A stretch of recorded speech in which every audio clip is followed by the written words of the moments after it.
Welcome back to Knowledge TV, where we break down the mindset, strategy, and structure behind successful businesses. Today, we're reacting to real-world examples of what makes companies win and what holds others back. The first thing to understand about business success is this: it's rarely about luck, it's about systems. When you see a business growing fast, what you're actually seeing is discipline behind the scenes. That means process, accountability, and measurable results. Now listen carefully. Too many founders focus only on ideas. Ideas don't pay bills. Execution does. If your system can run without you, that's when you've built a business, not just a hustle. A lot of the best companies solve the simplest of problems. For us, it was, give me a sandwich. The year was 2012 when a couple of UC Berkeley students founded the food delivery app Caviar. This app, now worth hundreds of millions of dollars, was born out of a frat house. One of the first meetings that we had as a company was here in this fraternity house. Within the span of 3 years, these new grads went from frat brothers to co-founders, selling their company for over $100 million. So, how did they do it? We're here in San Francisco today to find out more. There are 3 numbers to watch out for in Caviar's story. 50,000, Caviar's first investment from the founder of Gmail, Paul Buchheit. 100 million, the amount that Square paid to acquire Caviar. And 410 million, the amount that DoorDash pays to purchase Caviar. For CNBC Make It, I'm Ernestine Sue, and this is Founder Effect. We're here at UC Berkeley, where it all started. It's definitely a lot of really good feelings here, just because this is where my journey started as a startup entrepreneur. I'm Sean Sal. I'm 34, and I co-founded a food delivery app called Caviar. I never thought I was going to be a startup tech founder. Growing up, I used to draw a lot and design buildings, play with Legos. I aspired to become the next Frank Lloyd Wright or Frank Gehry. And when I went to Berkeley, I had a tunnel vision of I'm going to be an architect. I'm going to have my own firm. Prior to Caviar, Sean and his co-founders worked on Munch on Me, a daily deals app similar to Groupon. The app had a great start and got accepted into prestigious Silicon Valley startup accelerator Y Combinator. However, nearing the end of 2011, the company started crumbling following an industry-wide meltdown. It was all the signs of a failing company. When we came to the realization that we had $10 in the bank, no restaurant wanted to use our product. Our consumers only wanted to use our site when we had free deals. They didn't even want to pay for anything. This used to be the old Bears lair where I used to hang out with my friends. We actually met up right over here and we discussed, should we continue this company or should we try to go on our own ways? But in the end, a couple of beers, we decided that we were going to continue this startup journey and come up with something new. So what was going on in your head at that time? Was it scary? Was it stressful? Oh yeah, it's absolutely stressful. In my head, I was thinking about how my mom was saying, are you sure this is going to work out? Maybe you should go get an MBA. A lot of startup companies fail and they wanted me to do something more stable. But I didn't want to give up on this journey just yet. In a last-ditch effort, the group went back to the drawing board. They decided to give it 6 more months to come up with a brand new idea. So while we were whiteboarding, I was really hungry and I really craved an Ike's Place sandwich. It's one of my favorite sandwich shops in the Bay Area. And the only shop that they had at the time that was close enough to me was in the Castro. There was no way for me to really get their sandwich other than a 2-hour TaskRabbit that cost maybe $20 to $30 in delivery fees. So I was like, okay, we can do this. There's already the idea of independent contractors because of Uber and Lyft. So we adopted that idea for food delivery. So we were like, let's be the Uber for food. So funny because now there is Uber for food, Uber Eats. So Sean and his co-founders began pitching their new idea, Caviar, the Uber. Watch this moment right here. You'll notice how decisions are being made fast, not perfect. That's leadership. Great leaders act on 70% certainty and adjust. Waiting for perfect information kills momentum. Here's a truth most people don't like hearing. You don't rise to the level of your goals. You fall to the level of your systems. The entrepreneurs who win are the ones who design habits that make success automatic. Now look at this part. This is where the business gets tested. Stress, deadlines, staff problems. That's where your leadership DNA shows. Calm under pressure isn't luck. It's training. And if you can't control emotion, you can't control execution. One of the most underrated business skills is learning how to detach. You can care about your company and still make objective decisions. If your ego makes every problem personal, you'll burn out, and the business will suffer. The first investor for Caviar was Paul Buchheit. At the time, he was an advisor at Y Combinator. He is the inventor of Gmail. And we pitched the company to Paul at YC's former headquarters in Mountain View. Instantly, he was like, I'm in. Went to his car, grabbed a $50,000 check. So how did you guys pitch it to him? It was simple. We just said, imagine your favorite restaurant delivered. That's it. Within the first 2 years that Caviar was in operation, the business took off. Silicon Valley titans such as Andreessen Horowitz and the Winklevoss twins were among the first to invest in the company.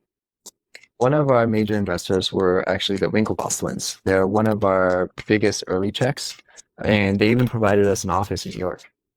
Just a few years out of college, Sean and his co-founders had great success getting funding for the company, but it was far from easy. We're essentially begging for money. So many people told us we were going to fail. And these came from well-known investors, well-known founders, entrepreneurs. So it was hard. Responsible for helping with the marketing side of the business, Sean and the team found their formula. Get the best restaurants in town on the app. We realized that if we signed the best burger, best taco in the neighborhood, all of a sudden everyone's talking about us. In an indirect way, they don't necessarily say, oh, you should sign up for Caviar to get food delivered. They would say, hey, Little Star Pizza does delivery now. And they would go to the website that would backlink to us. And we just blew up. At the time, the food delivery space had lots of competition. Seamless and Grubhub were also coming up, and it was a race to zero. Zero delivery fees, that is. It was brutal. We were working 7 days a week. I'm at our office, looking at orders, signing restaurants, doing customer service, sometimes going out as a courier myself. Actually, not sometimes, every day going out as a courier myself to do deliveries. We were definitely not making any money, but it was something we were passionate about, and so we kept grinding. When we first started, because we had such a small team, not all of our tech was built out yet.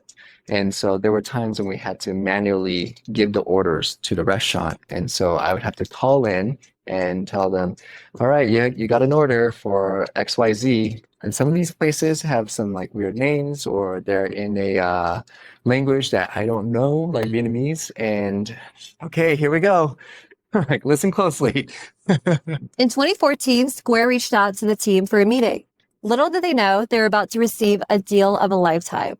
We had just finished raising our Series A from Tiger Global. And so we were already getting inquiries from other companies for possible partnerships.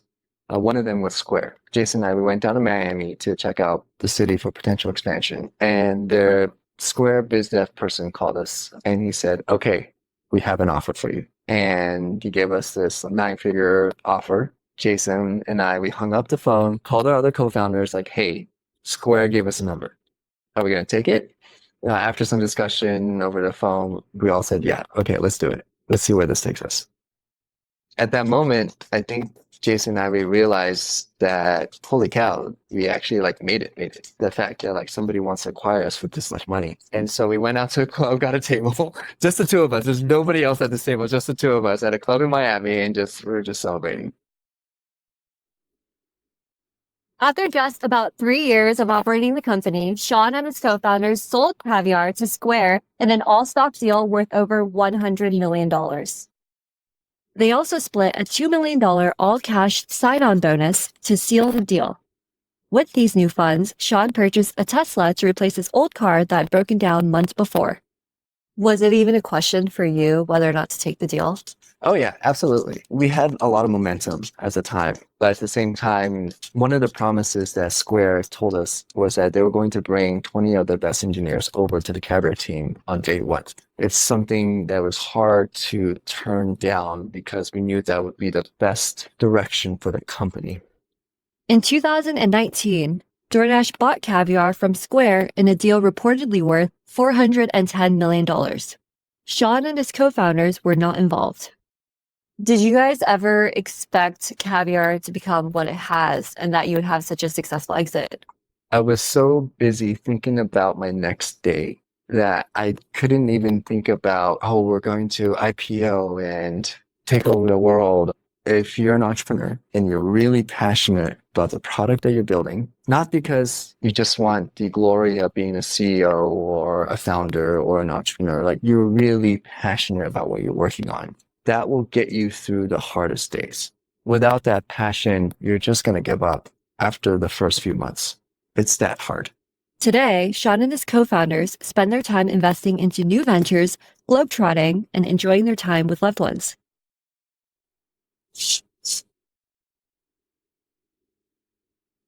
I am really passionate about food still. And so I'm continuing to expand all my restaurant brands. And I hope to be serving you all at my bar soon. Honestly, like I'm always happy just advising startups, investing in them, and hoping to get in the right direction. Well, I'm sure your mom's proud of you now. She still tells me I should go get an MBA, actually. Still, yeah. Oh. Here's something most coaches don't tell you. Focus beats speed. 10 projects at once might look impressive, but the market only remembers what you finish. Slow down, refine one system, and scale that. Notice how structure shows up again. Branding, consistency, communication. If your message isn't clear, your audience won't care. People don't buy the best product. They buy the brand they trust most. Now we're talking about marketing. Here's where emotion meets strategy. You want your audience to feel something, but you also need a funnel that converts. Every view, every click, every sale, they all trace back to one question. Does this solve a problem? Scaling isn't just about more clients or more money. It's about more clarity. The clearer your systems, the easier it is to delegate. And that's how you buy back your time, the real currency of success. Let's wrap this up. Business isn't about perfection. It's about evolution. Every quarter, every campaign, every mistake, it's all feedback. The ones who learn fastest win longest. Thanks for watching Knowledge TV. Remember, build the system, protect your energy, and keep learning. That's how you scale without losing yourself.